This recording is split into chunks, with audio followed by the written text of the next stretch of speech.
এতিয়া অসমত চাৰিওফালে ট্ৰেণ্ডত কি চলি আছে সেয়া চাগে আপোনালোকে গম পাইছেই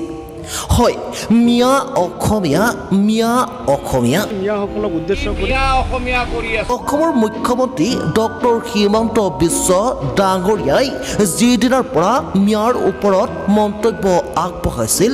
সেই দিন ধৰি সংবাদ মাধ্যমৰ জৰিয়তেই হওক বা ছ'চিয়েল মিডিয়াৰ জৰিয়তেই মুখ্যমন্ত্ৰীগৰাকীৰ মন্তব্যকে লৈ সমগ্ৰ অসমতেই এতিয়া এক চাঞ্চল্যৰ সৃষ্টি হৈছে ইয়াৰে ভিতৰত আকৌ এজনে গানেই বনাই পেলালে মিয়াও মিয়াও অসমীয়াৰ হিয়া দিয়া নিয়াও মিয়াও মিয়াও মিয়াও অসমীয়াৰ হিয়া দিয়া নিয়াও আৰে হো মামা চাচাৰো আছে হিয়া দিয়া নিয়াও ইলেকশ্যন আহিলে মামা চাচাই মিয়া অসমীয়া কৰে মূল্য বৃদ্ধি হ'লে মামা চাচাই মিয়া অসমীয়া কৰে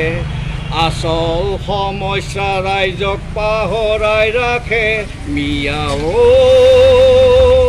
মিয়াও মিয়াও অসমীয়াৰ হিয়া দিয়া নিয়াও আৰে হো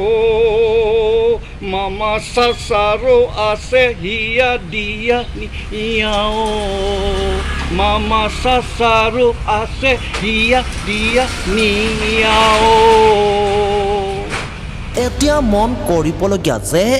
এগৰাকী মুখ্যমন্ত্ৰীয়ে কোনো এটা জাতিৰ বিষয়ে এনেদৰে মন্তব্য কৰাটো কিমান দূৰ গ্ৰহণযোগ্য সেয়া আপোনালোকে তলৰ কমেণ্ট বক্সত কমেণ্ট কৰি জনাব